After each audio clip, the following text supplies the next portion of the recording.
अधिवक्ताओं ने भरी हुंकार, चलो दिल्ली चलो।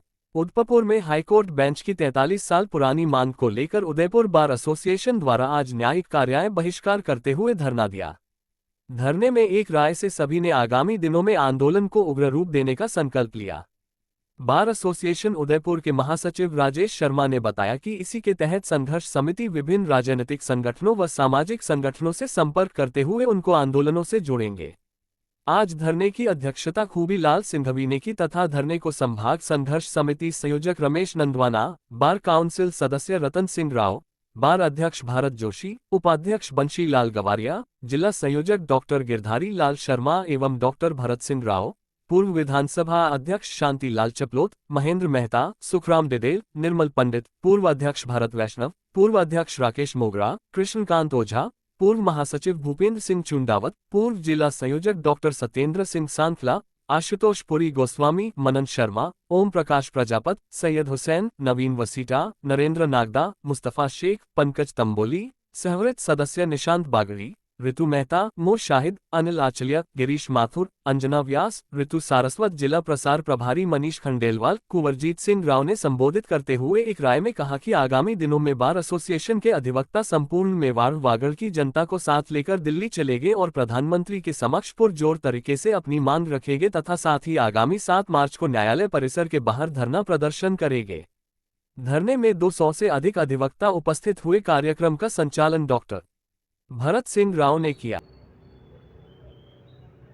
विराजमान दूसरे साथी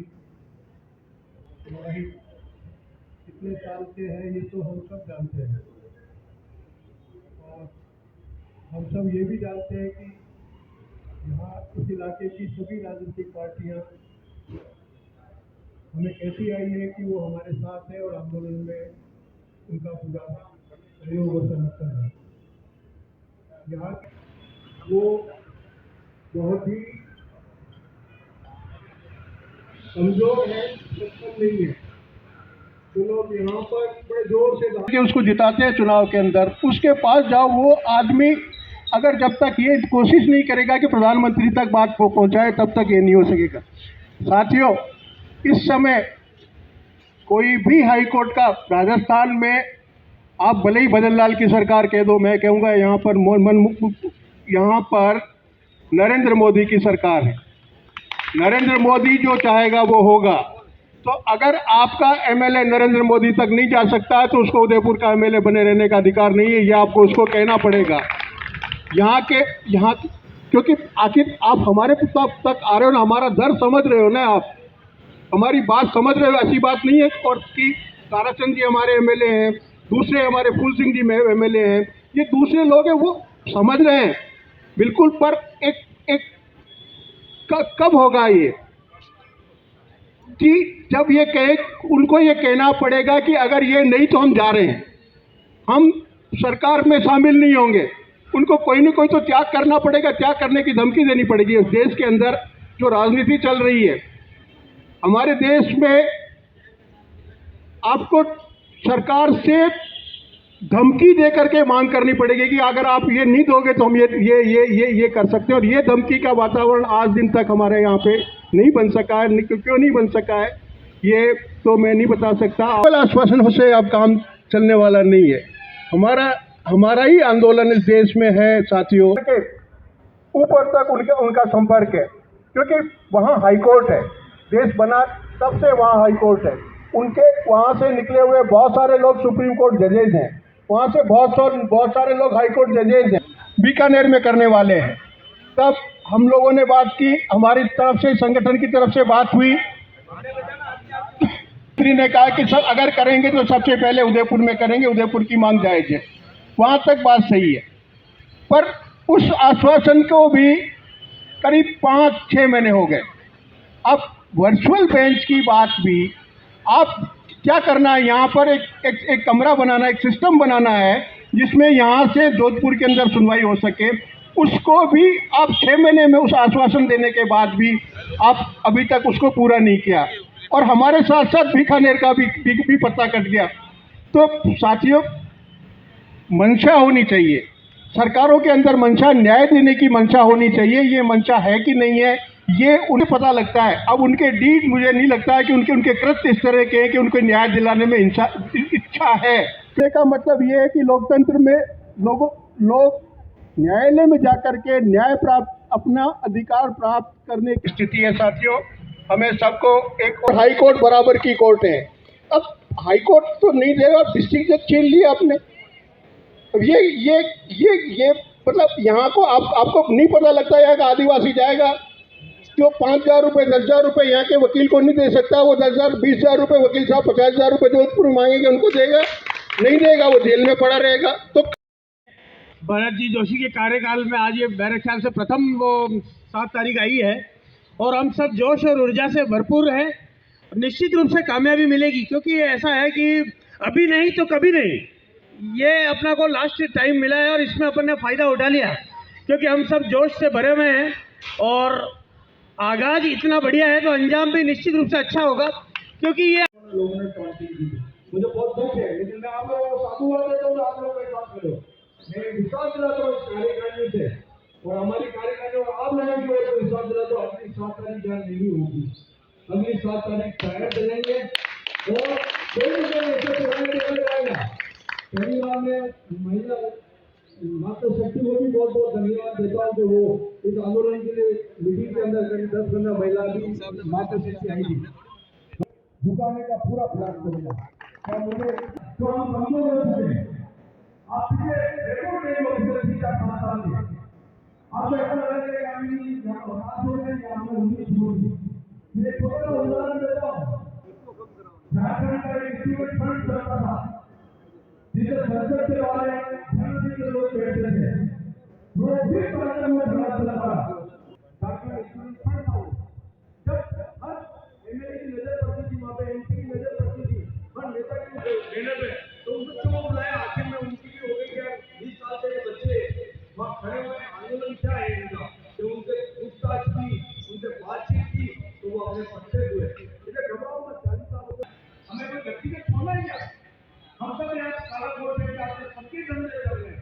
आज हमारे कार्यकारिणी के अंदर आदिवासी देश का एक भी आदमी नहीं है, हमने उसको छोड़ा ही नहीं। आप ले लो,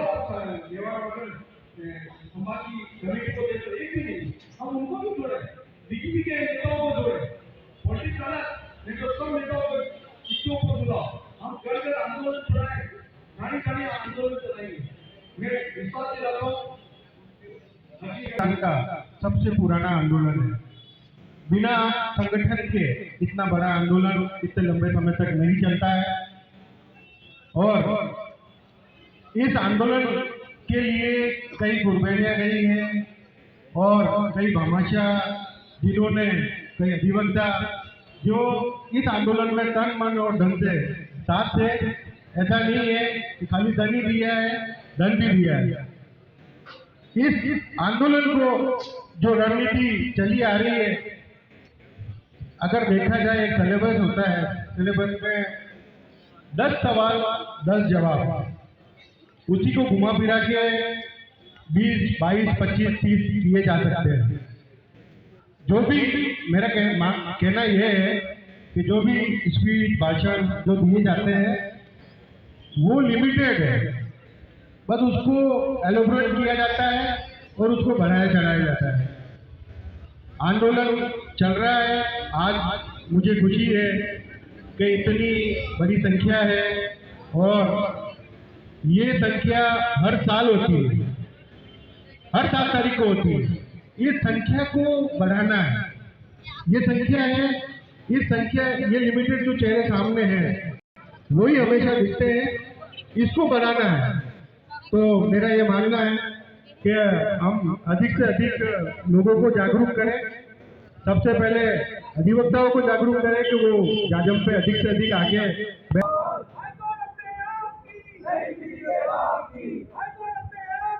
नहीं किसी के बाप की। जिंदाबाद जिंदाबाद। हर सरकार हाई कोर्ट और हमारी नीचे कोर्ट सभी कोर्टें स्थापित हो सकती है। इतनी बढ़िया, इतनी लंबी जोड़ी देखिए। विगत 40 साल से जो आंदोलन चल रहा है हाईकोर्ट बेंच को लेकर, हमारी कार्यकारिणी का पहली 7 तारीख है, आज हमने कोर्ट के अंदर ही धरना दिया है और काफ़ी 300-400 एडवोकेट आज पधारे हैं। बहुत अच्छा, अगली बार से हम 7 तारीख के लिए जो व्यू रचना है, नई सरकार आ गई है, यानी डबल इंजन की सरकार आ गई है। यहाँ का एमएलए बीजेपी के हैं, सरकार बीजेपी की, और केंद्र में मोदी सरकार है। तो हम दिल्ली जाने का प्रयास करेंगे, भजन लाल जी से, मुख्यमंत्री साहब से बात करेंगे। तो दूसरा सबसे इम्पोर्टेंट बात ये है कि इस बार हम जो आंदोलन की रूपरेखा है, हम आदिवासियों के लिए लड़ रहे हैं। आदिवासियों को साथ में लेके वहाँ के लीडर से बात करके और फिर हम सरकार से बात करेंगे।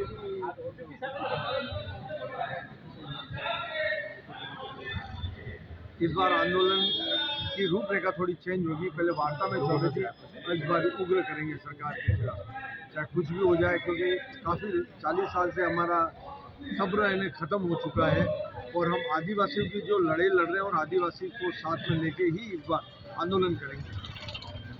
आने वाले टाइम में हम हमारा जो आंदोलन है उग्र करेंगे। देखिए कि अगर 40-45 साल होने आए, हम जितने भी अधिवक्ता हैं, क्योंकि आप मान के चलिए कि आदिवासी लोग और आप मान के उनको बड़ी असुविधा होती है और इस वजह से यहाँ हाईकोर्ट बेंच नहीं थी। आजादी से पूर्व यहाँ हाईकोर्ट बेंच थी, ठीक है, वो तो चलो किसी वजह से थोड़ी देर के लिए शिफ्ट हुई, लेकिन हमारे साथ बहुत बड़ा धोखा हुआ है उदयपुर की जनता के लिए। आप देखिए कि निश्चित रूप से यहाँ हाईकोर्ट बेंच होनी ही चाहिए। मुझे ये समझ में नहीं आ रहा है कि इतना टाइम लग क्यों रहा है कि इस हाईकोर्ट बेंच को आने में। सरकार को भी समझना चाहिए कि एक जो हम जायज़ मांग कर रहे हैं,